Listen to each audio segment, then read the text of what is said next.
Parliament ఎన్నికల నేపథ్యంలో జిల్లా కేంద్రంలోని సెంట్రల్ గార్డెన్లో ఈ నెల 3న సిపిఐ జిల్లా జనరల్ బాడీ సమావేశం నిర్వహిస్తున్నట్లు ఆ పార్టీ జిల్లా కార్యదర్శి ముడుపు ప్రభాకర్ రెడ్డి తెలిపారు.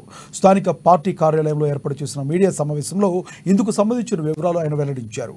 ఉదయం 10:30 ప్రారంభమయ్యే ఈ సమావేశానికి ముఖ్య అతిథులుగా సిపిఐ జాతీయ కార్యవర్గ సభ్యులు చాడ వెంకటరెడ్డి, తెలంగాణ రాష్ట్ర కార్యదర్శి వర్గ సభ్యులు కలవేణి శంకర్ హాజరవుతున్నట్లు తెలిపారు.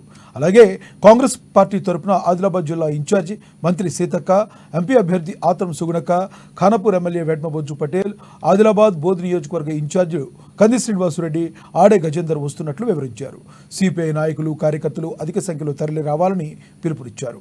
మీడియా సమావేశంలో సిపిఐ రాష్ట్ర సమితి సభ్యులు ముడుపు నళినిరెడ్డి, జిల్లా కార్యవర్గ సభ్యులు కుంటాల రాములు, అరుణ్ కుమార్, మహిళా సంఘ జిల్లా ప్రధాన కార్యదర్శి అమీనా ఖాన్, షబానా తదితరులు పాల్గొన్నారు. ఈ కార్యక్రమానికి సిపిఐ జాతీయ కార్యవర్గ సభ్యులు చాడ వెంకరెడ్డి గారు, కలవేణి శంకర్ రాష్ట్ర కార్యదర్శి వర్గ సభ్యులు, అదేవిధంగా ఈ జనరల్ బాడీ సమావేశంలో కాంగ్రెస్ పార్టీ తరఫున మంత్రి మన ఆదిలాబాద్ జిల్లా ఇన్ఛార్జ్ సీతక్క గారిని కూడా ఇన్వైట్ చేయడం జరుగుతూ ఉన్నది.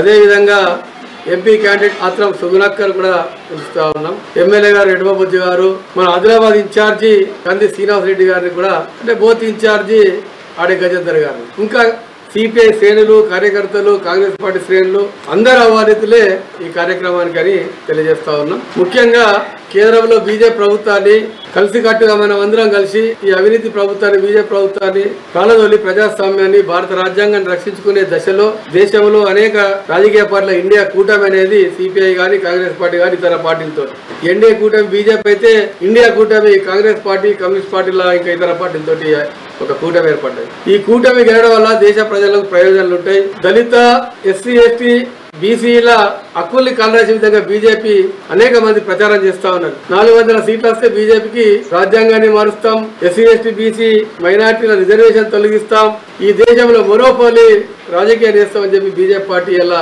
బహిరంగ చెప్తా ఉన్నది. మరి ప్రజాస్వామ్యాన్ని కాపాడుకోవటానికి మరి ప్రజలందరూ ఒకటి కావాల్సిన అవసరం ఉన్నది ఈ సమయంలో. అందుకే రేపు సిపిఐ నాయకులు, సిపిఐ కార్యకర్తలు సెంట్రల్ గార్డెన్ 11 గంటలకి వచ్చేస్తే మరి కళాకారుల బృందం అన్ని విధాల ఏర్పాట్లు అక్కడ ఉంటాయి. కాబట్టి సెంట్రల్ గార్డెన్ కు ఉదయం 11 గంటలకు ప్రతి ఒక్కరూ రాజ్యాంగం రక్షించుకోవాలని, ప్రజాస్వామ్యాన్ని కాపాడుకోవాలని వాళ్ళు అందరూ ఆహ్వానితులు అని చెప్పేసి సిపిఐ జిల్లా సమితి ఆదిలాబాద్ జిల్లా ప్రజానికాన్ని పిలుపునిస్తా ఉన్నారు.